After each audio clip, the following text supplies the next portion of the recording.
Hello there, and welcome to Dream Myths. Tonight is a special journey through the realms of fantasy, where we'll weave together three of our most enchanting, cozy tales into one relaxing odyssey.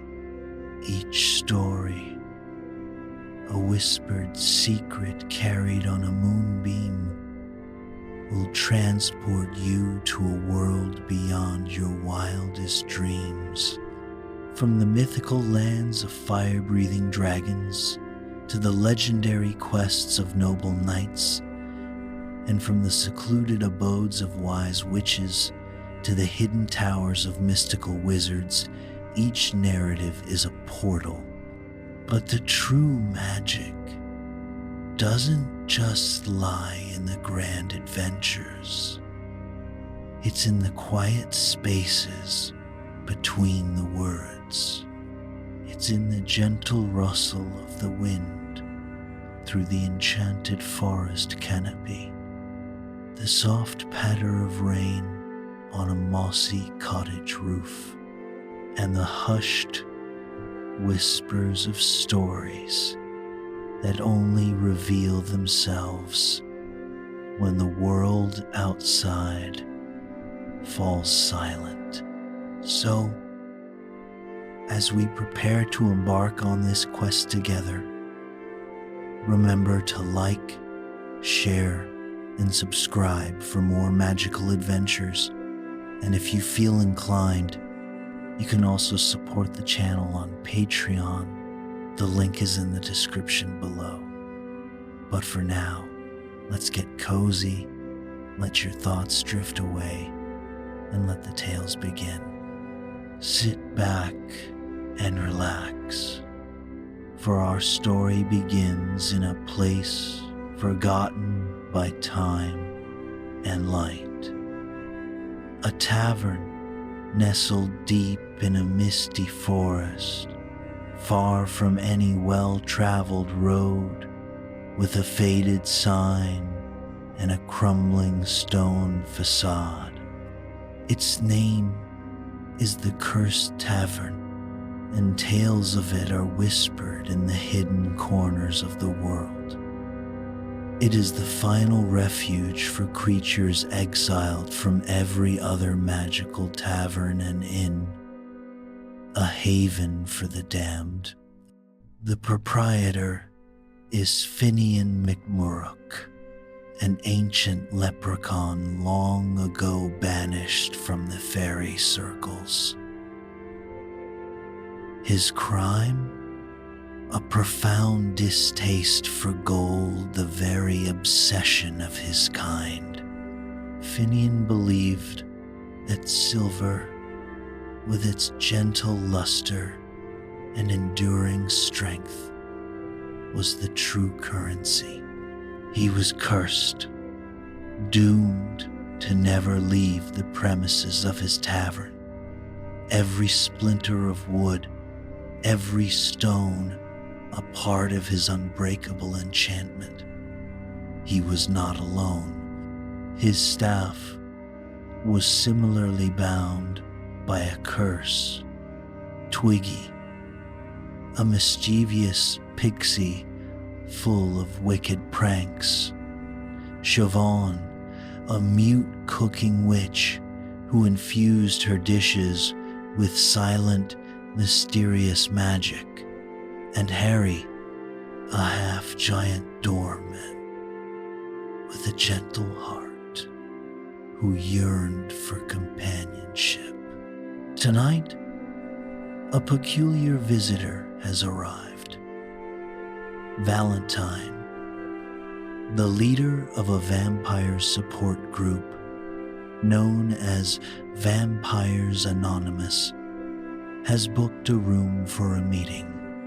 Notably, one of the vampires, Vesper, with eyes as red as fresh blood, kept staring at the wine bottles on the shelves as if they held something more special than human blood.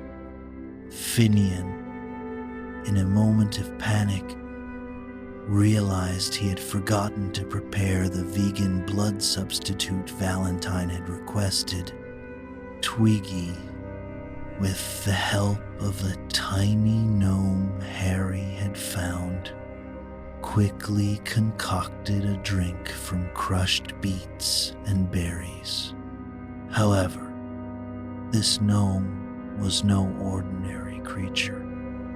He had a cold, calculating gaze and a sly smirk hidden beneath his scraggly beard. Declan, an old nemesis of Finian's who had tricked him out of a crucial piece of a treasure map, was the very reason for his banishment from the fairy circles. Declan mocked Finian's fate, but the mockery was soon interrupted by a hungry roar. Twiggy's drink, with a secret trick from Declan, awakened the vampire's bloodlust. Vesper's eyes, which had seemed harmless, turned a deep black as if another entity had taken over her body. Chaos erupted, and the vampires attacked the other patrons. Finian pleaded with Siobhan, the mute witch, for help. She stepped forward, a wreath of magical garlic in her hands. The wreath not only subdued the vampires, but also created a ringing sound like a church bell, causing the souls of the cursed vampires to writhe in agony. Finian, filled with rage, attacked Declan with a broom and magic, throwing the gnome out of the tavern. In the end, order was restored. Siobhan and Finian led the vampires back to their meeting room. The vampires apologized and offered to pay with gold, but Finian, adhering to his curse, demanded silver.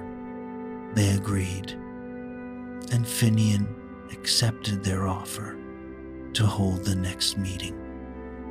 The tavern returned to normal, but a small piece of paper was found under the bar.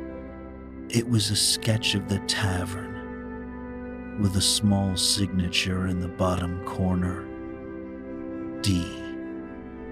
The gnome.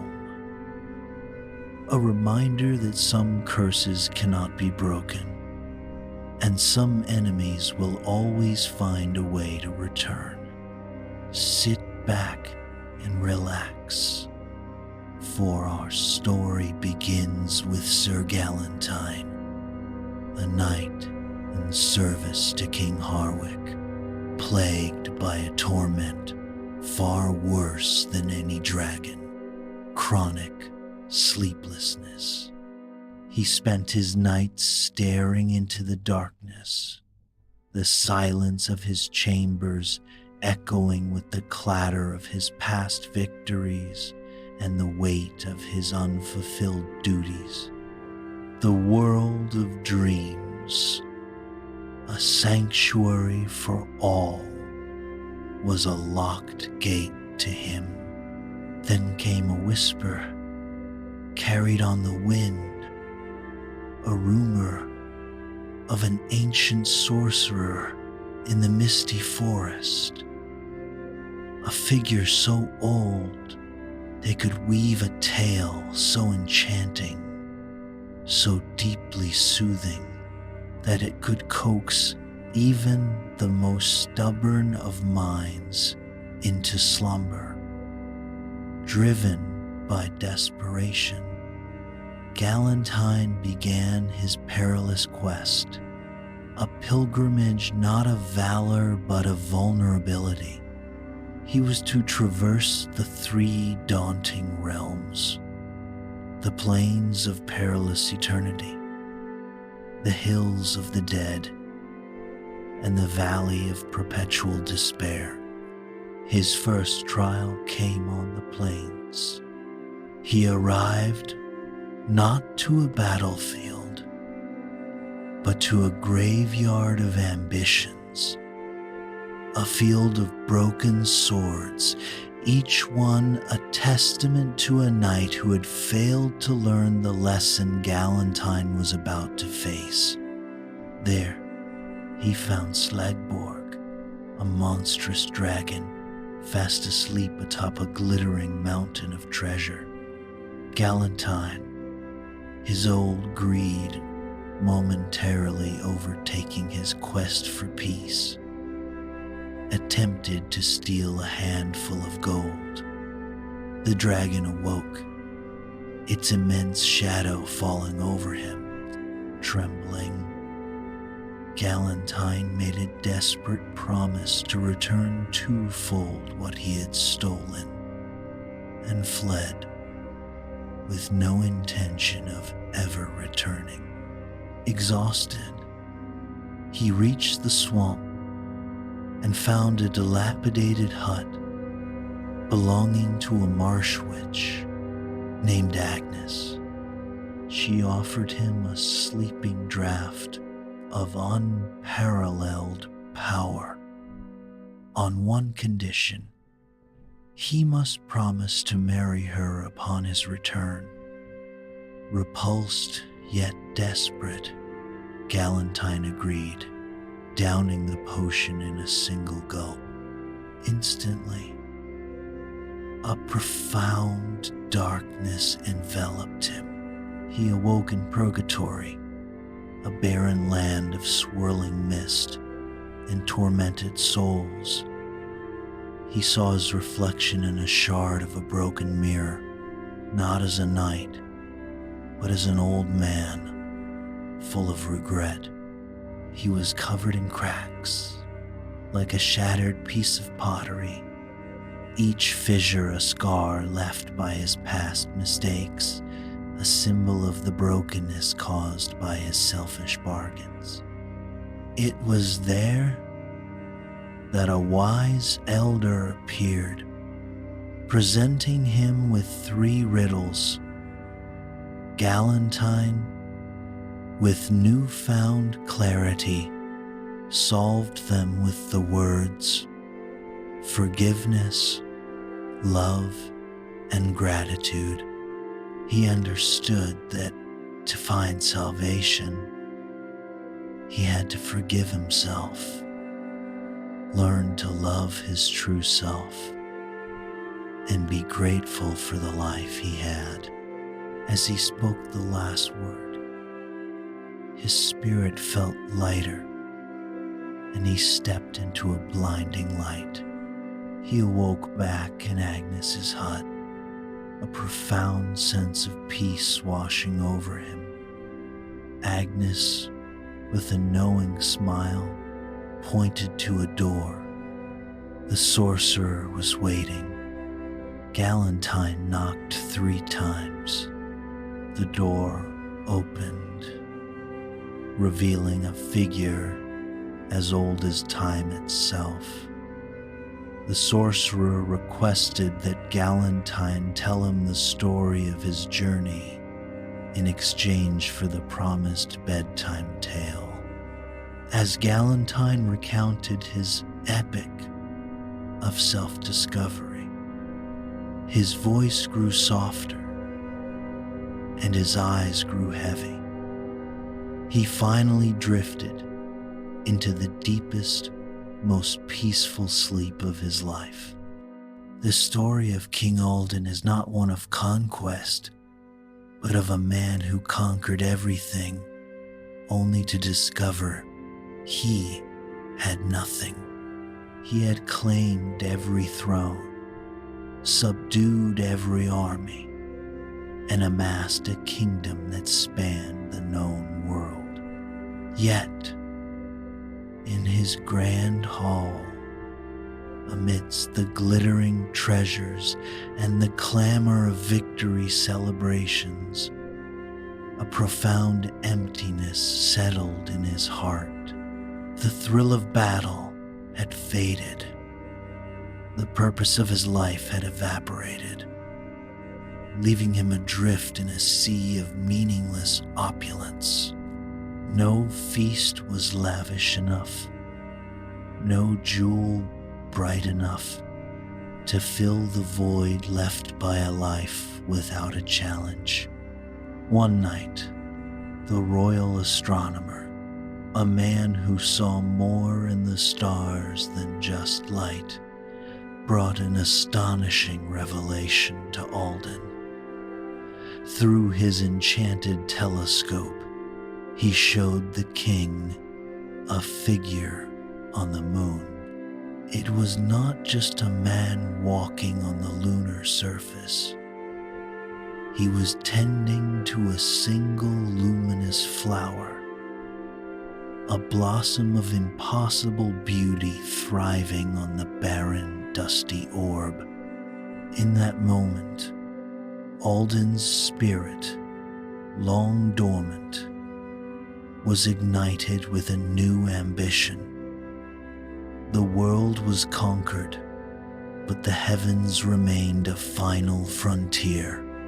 He commanded his engineers to construct a vessel to reach this distant, flowering moon. The attempts were nothing short of grand follies.